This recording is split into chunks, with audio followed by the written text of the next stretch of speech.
ਸਤਿ ਸ਼੍ਰੀ ਅਕਾਲ। ਤੁਸੀਂ ਵੇਖ ਰਹੇ ਹੋ ਟੀਵੀ ਪੰਜਾਬ ਤੇ ਮੈਂ ਹਾਂ ਤੁਹਾਡੇ ਨਾਲ ਇੰਦਰਪ੍ਰੀਤ ਕੌਰ ਸੰਗੇੜਾ। ਵੀਕਲੀ ਬੁਲੇਟਿਨ ਵਿੱਚ ਤੁਹਾਡਾ ਸਵਾਗਤ ਹੈ, ਜਿੱਥੇ ਗੱਲਬਾਤ ਕਰਾਂਗੇ ਹਫ਼ਤਾ ਭਰ ਜਿਹੜੀਆਂ ਕੈਨੇਡਾ ਵਿੱਚ ਖਬਰਾਂ ਖਾਸ ਰਹੀਆਂ ਨੇ। ਸਭ ਤੋਂ ਪਹਿਲਾਂ ਨਜ਼ਰ ਮਾਰਦੇ ਹਾਂ ਹੈਡਲਾਈਨਸ ਤੇ। ਭਾਰਤੀਆਂ ਨੂੰ ਮਿਲੀ ਸਭ ਤੋਂ ਵੱਧ ਕੈਨੇਡਾ ਦੀ ਪੀਆਰ ਐਕਸਪ੍ਰੈਸ ਐਂਟਰੀ ਦੀ ਸਾਲਾਨਾ ਰਿਪੋਰਟ ਕੀਤੀ ਗਈ ਪੇਸ਼। ਟੀਆਰ ਵਾਸਤੇ ਬਾਇਓਮੈਟ੍ਰਿਕ ਦਾ ਐਲਾਨ, ਆਈਆਰਸੀਸੀ ਨੇ ਲਿਆ ਇਸ ਦਾ ਫੈਸਲਾ। ਮਹਿੰਗਾਈ ਦਰ ਆਈ ਹੇਠਾਂ, ਖਾਣ ਪੀਣ ਦੀਆਂ ਚੀਜ਼ਾਂ ਹੋ ਰਹੀਆਂ ਨੇ ਮਹਿੰਗੀਆਂ। ਪ੍ਰਾਪਰਟੀ ਟੈਕਸ ਵਿੱਚ ਹੋਇਆ ਵਾਧਾ, ਹੁਣ ਸਰੀ ਪੁਲਿਸ ਲੈ ਕੇ ਆਉਣਾ ਹੋਇਆ ਮਹਿੰਗਾ। ਇਸ ਹਫ਼ਤੇ ਪੀਆਰ ਨਾਲ ਸੰਬੰਧਿਤ ਜਾਣਕਾਰੀ ਸਾਂਝੀ ਕੀਤੀ ਗਈ, ਜਿੱਥੇ ਦੱਸਿਆ ਗਿਆ ਕਿ ਇੱਕ ਸਾਲ ਦੇ ਵਿੱਚ ਕੈਨੇਡਾ ਵੱਲੋਂ ਕਿੰਨੇ ਪੀਆਰ ਕੀਤੇ ਗਏ ਹਨ, ਕਿੰਨੇ ਪੀਆਰ ਦਾ ਸਵਾਗਤ ਕੀਤਾ ਗਿਆ। ਇਸ ਦੇ ਅੰਕੜੇ ਦੱਸਦੇ ਨੇ ਕਿ ਸਭ ਤੋਂ ਵੱਧ ਨੰਬਰ ਭਾਰਤੀਆਂ ਨੇ ਲਿਆ। ਬਾਕੀ ਸਭ ਤੋਂ ਵੱਧ ਭਾਰਤੀਆਂ ਨੇ ਇੱਕ ਸਾਲ ਵਿੱਚ ਕੈਨੇਡਾ ਦੀ ਪੀਆਰ ਹਾਸਿਲ ਕੀਤੀ। ਐਕਸਪ੍ਰੈਸ ਐਂਟਰੀ ਦੇ ਬਾਰੇ ਹੋਰ ਕੀ ਕੁਝ ਨਿਕਲ ਕੇ ਸਾਹਮਣੇ ਆਇਆ, ਤੁਹਾਨੂੰ ਇਸ ਖਬਰ ਵਿੱਚ ਦੱਸਾਂਗੇ। ਇਮੀਗ੍ਰੇਸ਼ਨ ਵਿਭਾਗ ਵੱਲੋਂ ਇੱਕ ਖਾਸ ਜਾਣਕਾਰੀ ਸਾਂਝੀ ਕੀਤੀ ਗਈ, ਜਿੱਥੇ ਉਹਨਾਂ ਨੇ ਐਕਸਪ੍ਰੈਸ ਐਂਟਰੀ ਦੀ ਸਾਲਾਨਾ ਰਿਪੋਰਟ ਜਾਰੀ ਕੀਤੀ ਹੈ। ਇਸ ਬਾਰੇ ਸਾਲ 2021 ਦੇ ਬਾਰੇ ਦੱਸਿਆ ਗਿਆ। ਦੱਸ ਦਈਏ ਕਿ ਹਰ ਸਾਲ immigration, refugees and citizenship Canada ਵੱਲੋਂ ਐਕਸਪ੍ਰੈਸ ਐਂਟਰੀ ਦੀ ਸਾਲਾਨਾ ਰਿਪੋਰਟ ਪੇਸ਼ ਕੀਤੀ ਜਾਂਦੀ ਹੈ। ਇਨ੍ਹਾਂ ਪ੍ਰੋਗਰਾਮਾਂ ਦੀ ਸ਼ੁਰੂਆਤ ਸਾਲ 2015 ਦੌਰਾਨ ਕੀਤੀ ਗਈ, ਜਿਸ ਤਹਿਤ Canadian experience class, federal skilled worker programme, federal skilled trades programme ਤੇ ਪੀਐਨਪੀ ਡਰਾ ਦੇ ਜ਼ਰੀਏ ਇਨਵੀਟੇਸ਼ਨ ਜਾਰੀ ਕੀਤੇ ਜਾਂਦੇ ਹਨ। ਹੁਣ ਜੋ ਸਾਲ 2021 ਦੇ ਬਾਰੇ ਅੰਕੜਾ ਜਾਰੀ ਕੀਤਾ ਗਿਆ, ਉੱਥੇ ਦੱਸਿਆ ਗਿਆ ਹੈ ਕਿ ਕੁੱਲ 1,14,431 ਆਈਟੀਏਸ ਜਾਰੀ ਕੀਤੇ ਗਏ।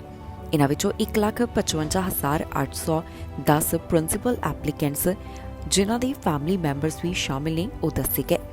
ਇਸ ਤੋਂ ਇਲਾਵਾ ਦੱਸਿਆ ਗਿਆ ਕਿ ਕੁੱਲ 4,40,000 ਐਕਸਪ੍ਰੈਸ ਐਂਟਰੀ ਪ੍ਰੋਫਾਈਲ ਜਮ੍ਹਾਂ ਕਰਵਾਈਆਂ ਗਈਆਂ।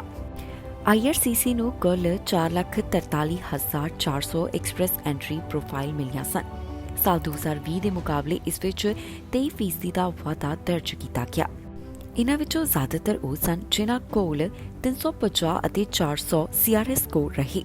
31% ਕੈਂਡੀਡੇਟਸ ਕੋਲ 351 ਅਤੇ 400 ਪੁਆਇੰਟਸ ਸਨ, ਜਿਸ ਬਾਰੇ ਆਈਆਰਸੀਸੀ ਵੱਲੋਂ ਹੀ ਡਿਟੇਲ ਜਾਰੀ ਕੀਤੀ ਗਈ ਹੈ। ਆਈਆਰਸੀਸੀ ਵੱਲੋਂ ਦੱਸਿਆ ਗਿਆ ਕਿ ਕਿਹੜੇ ਖੇਤਰ ਵਾਸਤੇ ਉਨ੍ਹਾਂ ਵੱਲੋਂ ਕਿੰਨੇ ਇਨਵੀਟੇਸ਼ਨ ਦਿੱਤੇ ਗਏ। ਫੂਡ ਸਰਵਿਸ ਸੁਪਰਵਾਈਜ਼ਰਸ ਵਾਸਤੇ ਕੁੱਲ 13,097 ਆਈਟੀਏ ਜਾਰੀ ਕੀਤੇ ਗਏ। ਐਡਮਿਨਿਸਟ੍ਰੇਟਿਵ ਅਸਿਸਟੈਂਟਸ ਵਾਸਤੇ 5,930, ਰੀਟੇਲ ਸੇਲਸ ਸੁਪਰਵਾਈਜ਼ਰਸ ਵਾਸਤੇ 5,020, ਸੌਫਟਵੇਅਰ ਇੰਜੀਨੀਅਰ ਐਂਡ ਡਿਜ਼ਾਈਨਰਸ ਵਾਸਤੇ 4,916, ਕੁਕਸ ਵਾਸਤੇ 4,624 ਆਈਟੀਏ ਜਾਰੀ ਕੀਤੇ ਗਏ। ਦੱਸ ਦਈਏ ਕਿ ਕੈਨੇਡਾ ਵਾਸਤੇ 1,02,806, ਭਾਰਤ ਵਾਸਤੇ 3,826, Nigeria 1,432, US 806, People's Republic of China 687, United Arab Emirates 465, United Kingdom and overseas territories 348, Pakistan 269, Morocco 235, ਲਬਨਾਨ 215 ਆਈਟੀਏ ਜਾਰੀ ਕੀਤੇ ਗਏ। ਇਨ੍ਹਾਂ ਵਿੱਚੋਂ ਜ਼ਿਆਦਾਤਰ ਸੱਦੇ ਉਨ੍ਹਾਂ ਨੂੰ ਮਿਲੇ ਜਿਹੜੇ ਕਿ ਭਾਰਤ, ਚਾਈਨਾ ਤੇ ਕੋਰੀਆ ਦੇ ਨਾਲ ਸੰਬੰਧਿਤ ਦੱਸੇ ਗਏ। ਸਭ ਤੋਂ ਪਹਿਲਾ ਨੰਬਰ ਭਾਰਤ ਦਾ ਆਉਂਦਾ ਹੈ, ਜਿਸ ਵਾਸਤੇ ਕੁੱਲ 65,565 ਆਈਟੀਏ ਦਿੱਤੇ ਗਏ। ਇਸ ਤੋਂ ਬਾਅਦ ਚੀਨ ਵਾਸਤੇ 9,592, republic of Korea 3,131, Nigeria 3,123, Brazil 2,877, Philippines 2,429, United Kingdom and overseas territories 2,298, Iran 1,700, socialist Republic of Vietnam 1,514, public of Ireland 1,348 ITA जारी किए गए। ਦੱਸਣਯੋਗ ਹੈ ਕਿ ਜਿਨ੍ਹਾਂ ਨੂੰ ਪੀਆਰ ਜਾਰੀ ਕੀਤੀ ਗਈ, ਉਹਨਾਂ ਵਿੱਚੋਂ ਜ਼ਿਆਦਾਤਰ ਲੋਕਾਂ ਵੱਲੋਂ ਓਨਟਾਰੀਓ ਸੂਬੇ ਦੀ ਚੋਣ ਕੀਤੀ ਗਈ ਕਿ ਉਹ ਇੱਥੇ ਰਹਿਣਾ ਚਾਹੁੰਦੇ ਨੇ। ਟੀਆਰ ਪ੍ਰੋਗਰਾਮ ਦੇ ਨਾਲ ਜੁੜੀ ਹੋਈ ਆਈਆਰਸੀਸੀ ਵੱਲੋਂ ਵੱਡੀ ਅਪਡੇਟ ਜਾਰੀ ਕੀਤੀ ਗਈ, ਜਿੱਥੇ ਦੱਸਿਆ ਗਿਆ ਕਿ ਬਾਇਓਮੈਟ੍ਰਿਕ ਲੈਣ ਦੀ ਸ਼ੁਰੂਆਤ ਕੀਤੀ ਜਾ ਰਹੀ ਹੈ। ਜਿਹੜੇ ਪਹਿਲਾਂ ਹੀ ਕੈਨੇਡਾ ਦੇ ਵਿੱਚ ਰਹਿ ਰਹੇ ਨੇ, ਉਹਨਾਂ ਦੇ ਬਾਇਓਮੈਟ੍ਰਿਕ ਹੁਣ ਲਏ ਜਾਣਗੇ, ਜਿਸ ਬਾਰੇ ਆਈਆਰਸੀਸੀ ਵੱਲੋਂ ਸਾਰੀ ਜਾਣਕਾਰੀ ਸਪਸ਼ਟ ਸਾਂਝੀ ਕੀਤੀ ਗਈ। ਆਈਆਰਸੀਸੀ ਵੱਲੋਂ ਬਾਇਓਮੈਟ੍ਰਿਕ ਦੇ ਸੰਬੰਧ ਵਿੱਚ ਤਾਜ਼ਾ ਐਲਾਨ ਕੀਤਾ ਗਿਆ, ਜਿੱਥੇ ਕੈਨੇਡਾ ਸਰਕਾਰ ਦਾ ਕਹਿਣਾ ਹੈ ਕਿ ਉਹਨਾਂ ਵੱਲੋਂ ਜਿਹੜੇ ਕੈਨੇਡਾ ਵਿੱਚ ਰਹਿ ਕੇ ਟੀਆਰ ਲਈ ਅਪਲਾਈ ਕਰ ਰਹੇ ਹਨ, ਉਹਨਾਂ ਦੇ ਬਾਇਓਮੈਟ੍ਰਿਕ ਵੀ ਇਕੱਠੇ ਕੀਤੇ ਜਾਣਗੇ ਤੇ ਇਸ ਦੀ ਸ਼ੁਰੂਆਤ ਕੀਤੀ ਜਾ ਰਹੀ ਹੈ। ਦੱਸ ਦਈਏ ਕਿ ਇਹ ਐਲਾਨ ਉਦੋਂ ਕੀਤਾ ਗਿਆ ਜਦੋਂ ਸਰਕਾਰ ਵੱਲੋਂ ਟੀਆਰ ਐਗਜ਼ੈਂਪਸ਼ਨ ਪਾਲਿਸੀ ਨੂੰ ਐਲਾਨ ਕੀਤਿਆਂ 31 ਮਹੀਨੇ ਦਾ ਸਮਾਂ ਹੋ ਚੁੱਕਿਆ ਹੈ। ਇਸ ਵਿੱਚ ਦੇਰੀ ਦਾ ਕਾਰਨ ਕੋਵਿਡ-19 ਪੈਂਡੈਮਿਕ ਨੂੰ ਦੱਸਿਆ ਜਾ ਰਿਹਾ ਹੈ। ਇਹ ਫੈਸਲਾ ਕਿਹਨਾਂ ਉੱਪਰ ਲਾਗੂ ਹੋਣ ਵਾਲਾ ਹੈ, ਇਸ ਦੀ ਡਿਟੇਲ ਵੀ ਆਈਆਰਸੀਸੀ ਵੱਲੋਂ ਦਿੱਤੀ ਗਈ।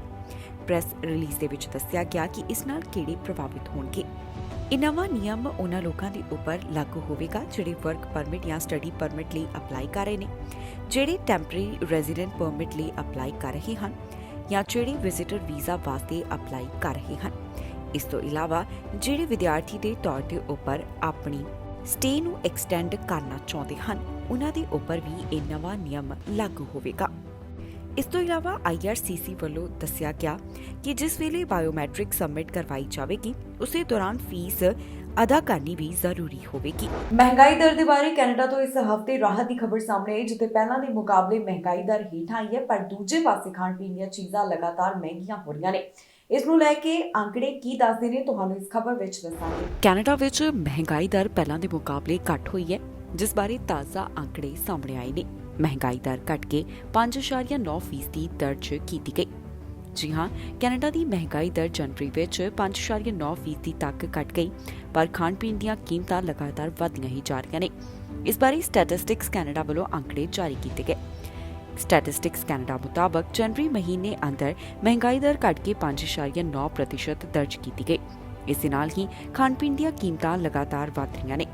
ਦਸੰਬਰ ਵਿੱਚ ਮਹਿੰਗਾਈ ਦਰ 6.3% ਦਰਜ ਕੀਤੀ ਗਈ ਸੀ। ਦੱਸੀਏ ਕਿ ਬੈਂਕ ਆਫ ਕੈਨੇਡਾ ਵੱਲੋਂ ਵਿਆਜ ਦਰਾਂ ਵਿੱਚ ਲਗਾਤਾਰ ਵਾਧਾ ਕਰਕੇ ਮਹਿੰਗਾਈ ਨੂੰ ਕਾਬੂ ਕਰਨ ਦੀ ਕੋਸ਼ਿਸ਼ ਕੀਤੀ ਜਾ ਰਹੀ ਹੈ। ਜਨਵਰੀ ਵਿੱਚ ਕੀਤੇ ਗਏ ਵਾਧੇ ਤੋਂ ਬਾਅਦ ਹੁਣ ਵਿਆਜ ਦਰ 4.5% ਹੋ ਗਈ। ਅਰਥ ਸ਼ਾਸਤਰੀਆਂ ਵੱਲੋਂ 6.2% ਦੀ ਉਮੀਦ ਕੀਤੀ ਜਾ ਰਹੀ ਸੀ। ਸਟੈਟਿਸਟਿਕਸ ਕੈਨੇਡਾ ਦੀ ਰਿਪੋਰਟ ਮੁਤਾਬਕ ਗਰੋਸਰੀ ਦੀਆਂ ਕੀਮਤਾਂ ਵਿੱਚ ਵਾਧਾ ਲਗਾਤਾਰ ਜਾਰੀ ਹੈ। ਲੰਘੇ ਸਾਲ ਫਰਵਰੀ ਮਹੀਨੇ ਦੌਰਾਨ ਮਹਿੰਗਾਈ ਦਰ 5.7% ਦਰਜ ਕੀਤੀ ਗਈ। ਗਰੋਸਰੀ ਦੀਆਂ ਕੀਮਤਾਂ ਵਿੱਚ ਵਾਧਾ ਦੇਖਣ ਨੂੰ ਮਿਲ ਰਿਹਾ ਹੈ। ਫੈਡਰਲ ਏਜੰਸੀ ਮੁਤਾਬਕ ਮੀਟ, ਸਬਜ਼ੀਆਂ ਤੇ ਬੇਕਰੀ ਦੇ ਸਮਾਨ ਵਿੱਚ ਵਾਧਾ ਦੇਖਣ ਨੂੰ ਮਿਲਿਆ। ਇੱਕ ਸਾਲ ਪਹਿਲਾਂ ਦੇ ਮੁਕਾਬਲੇ ਕੀਮਤਾਂ ਵਿੱਚ 11.4% ਦਾ ਵਾਧਾ ਦਰਜ ਕੀਤਾ ਗਿਆ।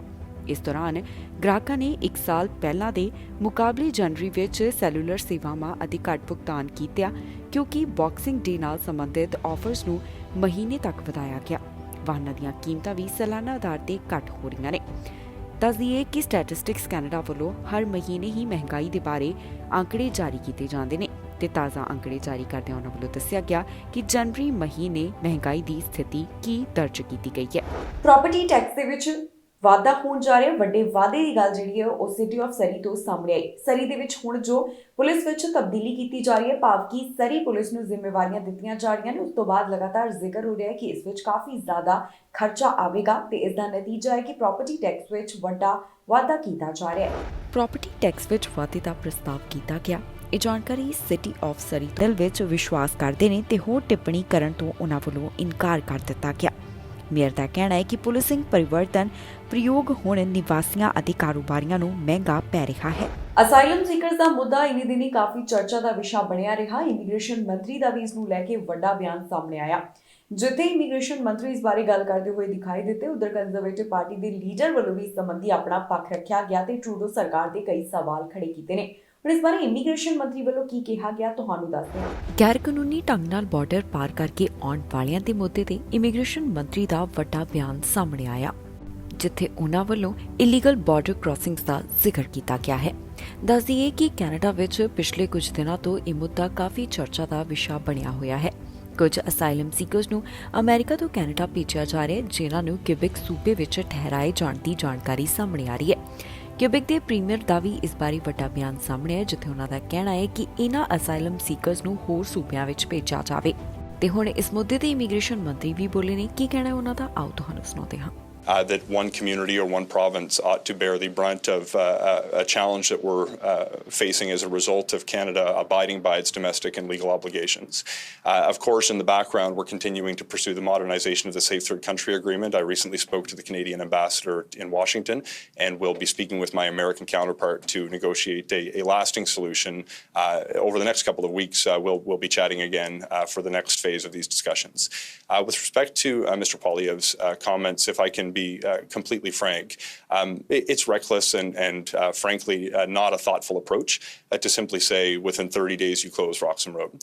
What would happen if we took such an approach rather than actually dealing with people with dignity and respect and pursuing an option that requires bilateral conversations with the United States, is you would simply displace the problem to other points along the Canadian-US border.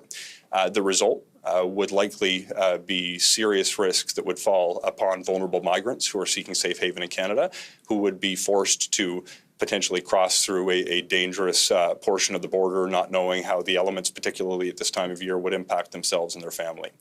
What we need to do is continue to maintain a compassionate approach that recognizes basic human dignity. At the same time, we pursue a lasting solution in partnership with the United States. I'm optimistic that the plan to develop a skills inventory to work with other provinces that are more than willing to welcome workers into their communities and to negotiate a permanent solution with the United States is a much better approach.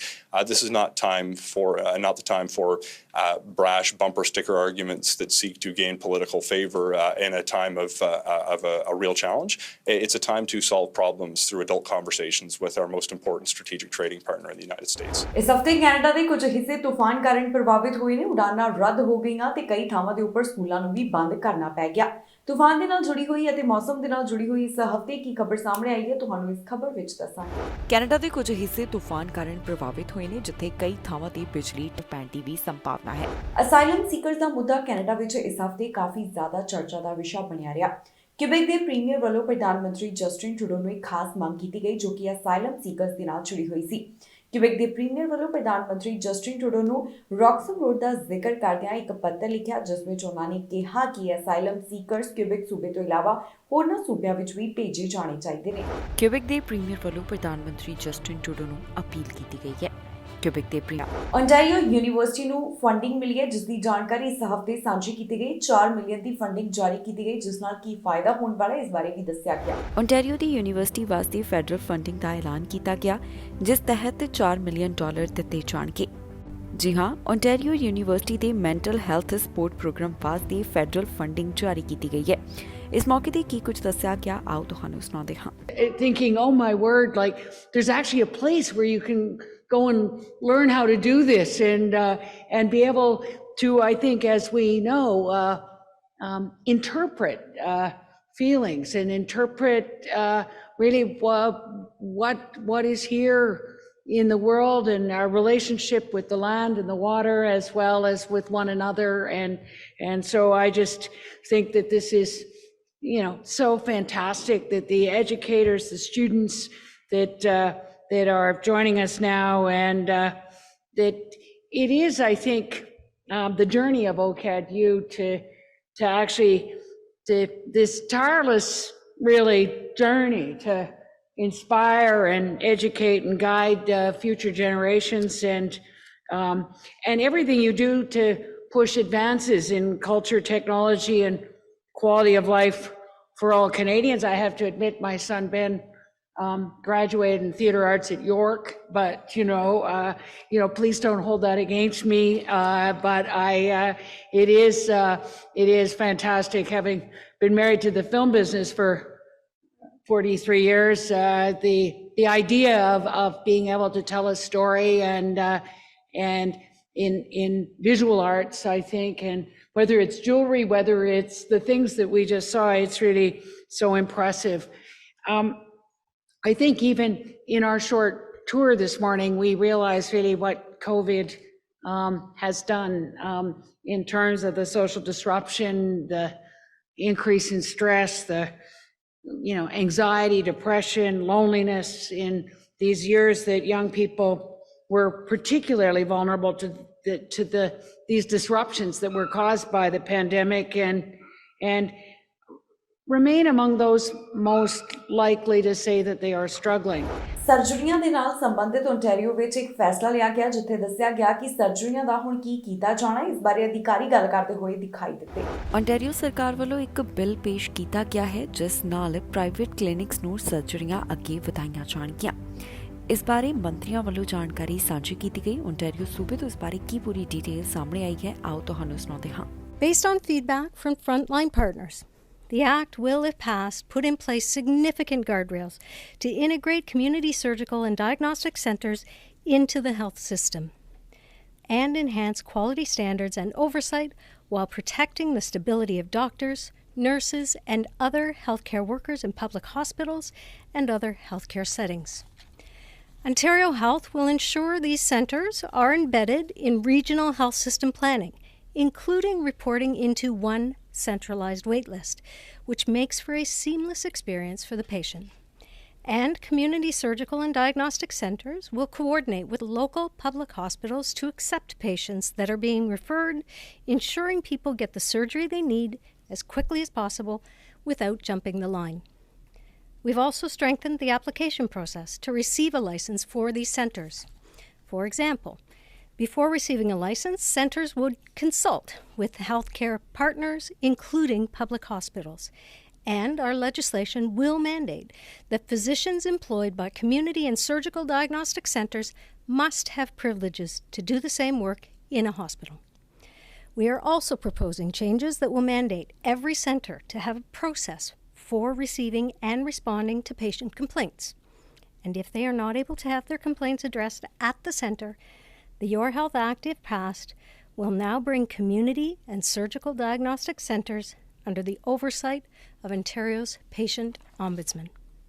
We expect the Ombudsman to report on any patient complaints and will adjust quality and oversight controls as needed to be responsive to these concerns. These changes will be consistent with the Canada Health Act. And again, we need to be clear. Ontarians will continue to pay with their OHIP card, never their credit card. Under Premier Ford, that will never change. ਤਿੰਨ ਸੂਬਿਆਂ ਤੋਂ immigration ਦੇ ਨਾਲ ਜੁੜੀ ਹੋਈ ਵੱਡੀ ਖਬਰ ਸਾਹਮਣੇ ਆਈ ਹੈ, ਜਿੱਥੇ ਤਿੰਨ ਸੂਬਿਆਂ ਵੱਲੋਂ ਖੁਸ਼ਖਬਰੀ ਸਾਂਝੀ ਕੀਤੀ ਗਈ। ਇਹਨਾਂ ਪ੍ਰੋਵਿੰਸਸ ਵੱਲੋਂ PNP ਡਰਾ ਐਲਾਨ ਕੀਤਾ ਗਿਆ, ਜਿਸ ਵਿੱਚ ਕਈ ਉਮੀਦਵਾਰਾਂ ਦੀ ਕਿਸਮਤ 'ਚ ਆ ਗਈ। ਇਹਨਾਂ ਉਮੀਦਵਾਰਾਂ ਨੂੰ ਸੱਦੇ ਜਾਰੀ ਕੀਤੇ ਗਏ ਨੇ। ਕੈਨੇਡਾ ਦੇ ਤਿੰਨ ਸੂਬਿਆਂ ਤੋਂ ਇਮੀਗ੍ਰੇਸ਼ਨ ਨਾਲ ਜੁੜੀ ਹੋਈ ਵੱਡੀ ਖਬਰ ਸਾਹਮਣੇ ਆਈ ਹੈ, ਜਿੱਥੇ ਤਿੰਨ ਸੂਬਿਆਂ ਵੱਲੋਂ ਦੱਸਿਆ ਗਿਆ ਕਿ ਉਨ੍ਹਾਂ ਵੱਲੋਂ ਕਿੰਨੇ ਉਮੀਦਵਾਰਾਂ ਨੂੰ ਸੱਦੇ ਜਾਰੀ ਕੀਤੇ ਗਏ। ਇਹ ਜਾਣਕਾਰੀ PNP ਡਰਾ ਦੇ ਨਾਲ ਜੁੜੀ ਹੋਈ ਹੈ, ਜਿੱਥੇ ਬ੍ਰਿਟਿਸ਼ ਕੋਲੰਬੀਆ, ਕਿਊਬੈਕ ਤੇ ਮੈਨੀਟੋਬਾ ਵੱਲੋਂ ਪ੍ਰੋਵਿੰਸ਼ੀਅਲ ਇਮੀਗ੍ਰੇਸ਼ਨ ਪ੍ਰੋਗਰਾਮ ਦੇ ਰਾਹੀਂ ਸੱਦੇ ਜਾਰੀ ਕੀਤੇ ਗਏ ਨੇ। ਇਨ੍ਹਾਂ ਪ੍ਰੋਵਿੰਸਸ ਵੱਲੋਂ 18 ਫਰਵਰੀ ਤੋਂ 24 ਫਰਵਰੀ ਦੌਰਾਨ ਜਿਹੜੇ ਡਰਾ ਕੱਢੇ ਗਏ ਉਹਨਾਂ ਦੇ ਨਤੀਜੇ ਸਾਂਝੇ ਕੀਤੇ ਗਏ। ਸਭ ਤੋਂ ਪਹਿਲਾਂ ਗੱਲ ਕਰਦੇ ਹਾਂ ਬ੍ਰਿਟਿਸ਼ ਕੋਲੰਬੀਆ ਸੂਬੇ ਦੀ। ਇਸ ਪ੍ਰੋਵਿੰਸ ਵੱਲੋਂ British Columbia provincial nomination programme ਦਾ 22 ਫਰਵਰੀ ਦੌਰਾਨ ਐਲਾਨ ਕੀਤਾ ਗਿਆ, ਜਿੱਥੇ 241 ਉਮੀਦਵਾਰਾਂ ਦੀ ਕਿਸਮਤ 'ਚ ਆ ਗਈ ਹੈ। ਇਨ੍ਹਾਂ ਵਿੱਚੋਂ ਜ਼ਿਆਦਾਤਰ ਉਮੀਦਵਾਰ ਜਾਣੀ ਕਿ 203 ਜਨਰਲ ਡਰਾ ਦੇ ਨਾਲ ਜੁੜੇ ਹੋਏ ਸਨ, ਜਿਸ ਵਿੱਚ ਟੈਕ ਆਕਿਊਪੇਸ਼ਨ ਨੂੰ ਵੀ ਜੋੜਿਆ ਗਿਆ। ਉਮੀਦਵਾਰਾਂ ਲਈ ਜ਼ਰੂਰੀ ਸੀ ਕਿ ਉਨ੍ਹਾਂ ਕੋਲ ਘੱਟੋ-ਘੱਟ 101 ਸਕੋਰਸ ਹੋਣ। ਜਨਰਲ ਡਰਾ ਦੇ ਵਿੱਚ ਐਂਟਰੀ ਲੈਵਲ ਤੇ ਸੈਮੀ ਸਕਿਲਡ ਸਟਰੀਮ ਨੂੰ ਵੀ ਸ਼ਾਮਿਲ ਕੀਤਾ ਗਿਆ ਤੇ ਇਸ ਅਧੀਨ 85 ਅੰਕਾਂ ਦੀ ਜ਼ਰੂਰਤ ਸੀ। ਸੂਬੇ ਵੱਲੋਂ ਹੋਰ ਜਾਣਕਾਰੀ ਸਾਂਝੀ ਕਰਦਿਆਂ ਦੱਸਿਆ ਗਿਆ ਕਿ 18 ਇਨਵੀਟੇਸ਼ਨ ਅਰਲੀ ਚਾਈਲਡਹੁੱਡ ਐਜੂਕੇਟਰਸ ਤੇ ਅਸਿਸਟੈਂਟਸ ਨੂੰ ਦਿੱਤੇ ਗਏ। 20 ਹੈਲਥ ਕੇਅਰ ਵਰਕਰਸ ਤੇ 5 ਤੋਂ ਘੱਟ ਇਨ ਡਿਮਾਂਡ ਆਕਿਊਪੇਸ਼ਨਸ ਦੇ ਰਾਹੀਂ ਜਾਰੀ ਕੀਤੇ ਗਏ।